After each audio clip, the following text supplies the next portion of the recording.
వర్షాకాలం అందరూ కూడా ఈవినింగ్ స్నాక్గా ఏదో ఒకటి తినాలనుకుంటారు. ఎక్కువగా మన ఇళ్లలో చేసుకునేవి బజ్జీలు, పకోడీలు. కానీ ఈ రోజుల్లో ఆయిల్ ఫుడ్ తినడానికి చాలామంది భయపడుతున్నారు కదా. ఈరోజు మనము పిల్లలు పెద్దలు అందరూ ఇష్టంగా తినే 3 రకాల చాట్స్ అయితే తయారు చేసుకుందామండి. ఈ చాట్స్ పిల్లలు పెద్దలు అందరూ ఇష్టంగా తింటారు. డైటింగ్లో ఉన్న వాళ్ళు కూడా హ్యాపీగా తినొచ్చండి.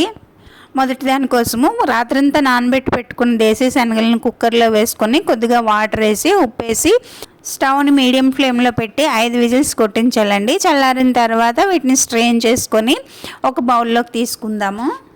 ఇప్పుడు వీటిలో ఇందాక మనం కట్ చేసి పెట్టుకున్న ఉల్లిపాయ ముక్కలు 1 స్పూను, కీరా దోస, క్యారెట్ ముక్కలు, టమాటో ముక్కలు, పచ్చిమిర్చి ముక్కలు కొద్దిగా వేసుకుని, క్యారెట్ నేను ముక్కలు కట్ చేసుకున్నానండి. మీరు కావాలనుకుంటే కోరీస్ కూడా వేసుకోవచ్చు. ఇందులోనే కొద్దిగా చాట్ మసాలా, ఉప్పు, కారం, కొద్దిగా జీరా పౌడర్, కొద్దిగా సేవ్ భుజియా వేసుకుంటే చాలా టేస్టీగా ఉంటుందండి. ఇప్పుడు ఇందులో కొద్దిగా నిమ్మరసం వేసుకొని చక్కగా కలిపేసుకొని ఒక ప్లేట్లోకి తీసుకొని పైన గార్నిషింగ్కి కొద్దిగా సేవ్ భుజియా వేసుకుంటే చనా చాట్ రెడీ అయిపోతుంది. ఇప్పుడు ఇంకో చాట్ కోసము పొయ్యి మీద బాండి పెట్టేసుకొని వేరుశనగ గుళ్ళు వేసుకొని లో ఫ్లేమ్లో పెట్టి వేరుశనగ గుళ్ళు చక్కగా వేపేసుకోవాలండి. ఇవి చల్లారిన తర్వాత పొట్టు తీసేసి ఒక బౌల్లోకి తీసుకోవాలి.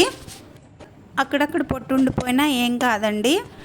ఇందాకలాగే కట్ చేసి పెట్టుకున్నవన్నీ ఒక్కొక్క స్పూన్ ఇందులో వేసుకోవాలి. పచ్చిమిరపకాయ ముక్కలు కొద్దిగా వేసుకోవాలి. ఇందులో కూడా జీలకర్ర పొడి, ఉప్పు, చాట్ మసాలా, నిమ్మరసము, కారము అన్నీ వేసుకొని చక్కగా కలిపేసుకోవాలి. నేనైతే ఇందులో రాక్ సాల్ట్ వాడుతున్నానండి. మీరు ఉంటే రాక్ సాల్ట్ వాడుకోవచ్చు, లేదంటే మామూలు ఉప్పు వేసుకోండి. ఇప్పుడు ఇందులో కొద్దిగా భుజియా సేవ్ వేసుకొని నిమ్మరసం వేసుకొని శుభ్రంగా కలిపేసుకొని ప్లేట్లోకి తీసుకుంటే పల్లీ చాట్ రెడీ అయిపోయింది. ఇప్పుడు 3వ రకం చాట్ కోసం పొయ్యి మీద కడాయి పెట్టుకొని నూనె వేసుకోవాలి. వేడెక్కిన తర్వాత మనము కార్న్ ప్లేట్స్ అంటాం కదా, ఇవి మనకి ఎక్కువగా స్వీట్ షాపుల్లో మిక్సర్లోను గట్రా వాడతారు కదండి. వాటిని ఇలా ఆయిల్లో వేపేసుకోవాలి. ఇలా నూనెలో వేపుకున్న కార్న్ ప్లేట్స్ని తీసుకొని ఒక బౌల్లో వేసుకోవాలి. ఇందాక చేసిన 2 చాట్లకి వేసిన కాయగూర ముక్కలు మిగిలిన ఉన్నాయి కదా, అవన్నీ కూడా ఇందులో వేసేసాను. టేస్ట్ కోసం కొద్దిగా పల్లీలు కూడా వేసుకున్నాను.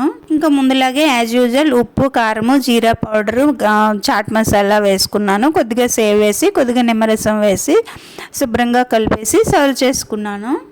ఈ 3 రకాల చాట్స్లో కూడా ఆయిల్ చాలా తక్కువే యూజ్ అయ్యిందండి. రిచ్ ప్రోటీన్ ఉంది, ఫైబర్ ఉంది, కాల్షియం ఉంది. డైటింగ్ చేస్తున్న వాళ్ళు కూడా ఈజీగా తినొచ్చండి. చాలా హెల్తీ ఫుడ్. మీరు కూడా ఒకసారి ట్రై చేసి చూడండి. నచ్చితే కామెంట్ చేయండి. నచ్చితే లైక్ చేసి షేర్ చేయండి. ఓకే అండి, థ్యాంక్ యూ ఫర్ వాచింగ్.